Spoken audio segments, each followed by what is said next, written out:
നമസ്കാരം. വളരെ വിഷമത്തോടു കൂടിയാണ് ഈ വാർത്ത ചെയ്യുന്നത്. നമ്മുടെയൊക്കെ പ്രിയപ്പെട്ട കലാകാരൻ കലാഭവൻ നവാസ് അല്പസമയം മുമ്പ് അന്തരിച്ചിരിക്കുന്നു. അദ്ദേഹം ഒരു ഷൂട്ടിംഗ് ലൊക്കേഷനിലായിരുന്നു.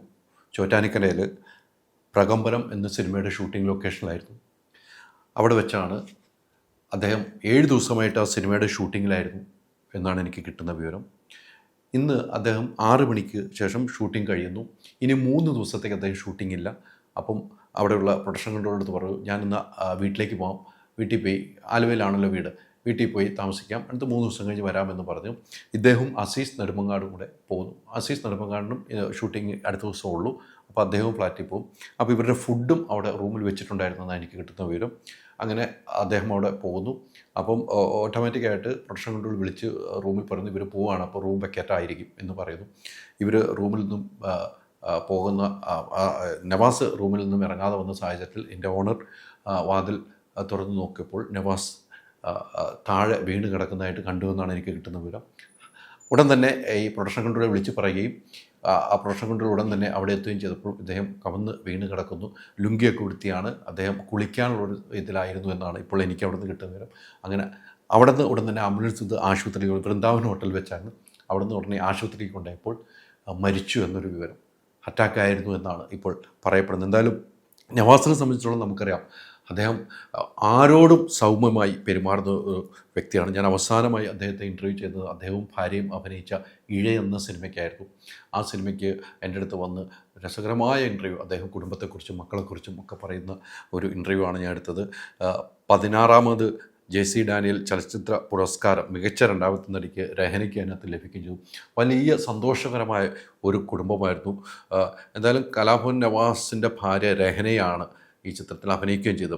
നമുക്കറിയാം, ഇദ്ദേഹം അഭിനയിച്ചു വെച്ച സിനിമകളെല്ലാം നമുക്ക് പരിശോധിക്കുകയാണെങ്കിൽ ചലച്ചിത്ര നടനായിരുന്ന അബൂബക്കറിൻ്റെ മകനാണ് കലാഭവൻ നവാസ്. സഹോദരൻ നിയാസ് ബക്കർ, മറുമായം ഉൾപ്പെടെയുള്ള സിനിമയിൽ അഭിനയിക്കുന്ന നിയാസ് ബക്കറാണ്. അതോടൊപ്പം തന്നെ 1995 ചൈതന്യ എന്ന ചിത്രത്തിലൂടെയാണ് സിനിമയിൽ അരങ്ങേറ്റം കുറിച്ചത്. മിമിക്രി എന്ന കലാരൂപത്തിലൂടെ വന്നിട്ട് അദ്ദേഹം സിനിമയിലേക്ക് കയറി. ഇപ്പോൾ ഓരോ ഷോയ്ക്കൊക്കെ ജഡ്ജിങ് മാനിലേക്ക് ഇരുന്നിട്ട് എന്ത് രസകരമായിട്ടാണ് അദ്ദേഹം കൈകാര്യം ചെയ്തുകൊണ്ട് അദ്ദേഹത്തിന് നമുക്ക് ഒരിക്കലും മറക്കാൻ കഴിയില്ല. ഈ പറഞ്ഞ പോലെ മറ്റ് സിനിമകൾ മിസ്റ്റർ ആൻഡ് മിസ്സിസ് 1992, അതോടൊപ്പം ചൈതന്യ മിമിക്സ് ആക്ഷൻ 500, അത് ഉൾപ്പെടെ ഏഴരക്കൂട്ടം, ജൂനിയർ മാൻഡ്രാക്ക്, ഹിറ്റിൽ പ്രദേശ്, ബെസ്റ്റ് കണ്ടക്ടർ, കിടിലോൾ കിടിലം, മായാജാലം, മീനാക്ഷി കല്യാണം, മാട്ടുപ്പെട്ടി മച്ചാൻ, അമ്മ അമ്മായി അമ്മ, മൈ ഡിയർ കരടി, ചന്ദാമാമ, വൺമാൻ ഷോ, നീലാകാശം നിറയെ, തില്ലാന, വെട്ടം, ചക്കരമുത്ത്, ചട്ടമ്പിനാട്, നിരവധി സിനിമ, മൈലാഞ്ചി, പൊൻമുള്ള വീട്, അച്ചായൻസ്, മേരാനാം ഷാജി, ഡിറ്റക്റ്റീവ് ഉജ്ജ്വലൻ, അങ്ങനെ നിരവധി സിനിമകൾ അദ്ദേഹം അഭിനയിച്ച വ്യക്തിയാണ്. എന്തായാലും അദ്ദേഹമാണ് ഇപ്പോൾ വിട്ടുപിരിഞ്ഞിരിക്കുന്നത്.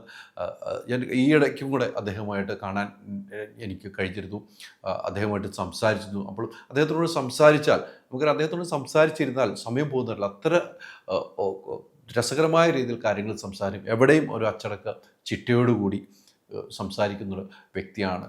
നവാസിൻ്റെ മരണം സിനിമാ മേഖലയ്ക്ക് തന്നെ വലിയ നഷ്ടമാണ്. അതിനപ്പുറം മിമിക്രി മേഖലയിലേക്ക് വലിയ നഷ്ടമാണ്. അദ്ദേഹത്തിൻ്റെ കുടുംബത്തിന് തീരാ നഷ്ടമായിരിക്കും. അത്രയും രസമായി 3 കുട്ടികളാണ് അദ്ദേഹത്തിനുള്ളതെന്നാണ് എനിക്ക് മനസ്സിലായത്. 3 കുട്ടികളാണ് അദ്ദേഹത്തിനുള്ളത്. അദ്ദേഹത്തിൻ്റെ മരണം സ്ഥിരീകരിച്ചിരിക്കുന്നു. എന്തായാലും അദ്ദേഹം അറ്റാക്കായിട്ടാണ് മരിച്ചതെന്നാണ് ഇപ്പോൾ കിട്ടുന്ന വിവരം. റൂമിൽ തന്നെയാണ് വീണ് മരിച്ചത്. ഷൂട്ടിംഗ് കഴിഞ്ഞിട്ട് വീട്ടിലേക്ക് പോയാണ് അദ്ദേഹത്തിന് ഏറ്റവും സൗഭാഗ്യമെന്ന് മനസ്സിലാക്കാം. അതുകൊണ്ട് ഒരു ഷൂട്ടിംഗ് സ്ഥലത്ത് ആ സമയം കിട്ടിയാൽ അപ്പം തന്നെ വീട്ടിലേക്ക് പോകും. ഇപ്പോൾ ചോറ്റാനിക്കര ആശുപത്രിയിലാണ് മൃതദേഹം, ടാറ്റ ഹോസ്പിറ്റലാണ് മൃതദേഹമുള്ളത്. അവിടെ നിന്ന് ബന്ധുക്കളെല്ലാം അങ്ങോട്ട് എത്തിക്കൊണ്ടിരിക്കുന്നു. എന്തായാലും അമ്മയെ വിട്ട് പിരിഞ്ഞിരിക്കുന്ന ഒരു വലിയ അതുല്യ നടനാണ്, അതുല്യ കലാകാരനാണ് നവാസിൻ്റെ ഈ നിര്യാണത്തിൽ ഞങ്ങളും അനുശോചനം രേഖപ്പെടുത്തുന്നു. എന്തായാലും അദ്ദേഹത്തിൻ്റെ കുടുംബത്തിന് ഒരു ആശ്വാസമായി വാക്കുകൾ പറയാൻ പോലും നമുക്ക് കിട്ടുന്നില്ല. അത്രമാത്രം അവരൊത്തു ചേർന്ന് പോയ ഒരു കുടുംബ ജീവിതമായിരുന്നു. അതിൻ്റെ ഇടയിലാണ് അദ്ദേഹത്തിൻ്റെ ജീവൻ പൊലിഞ്ഞത്. ആദരാഞ്ജലികൾ.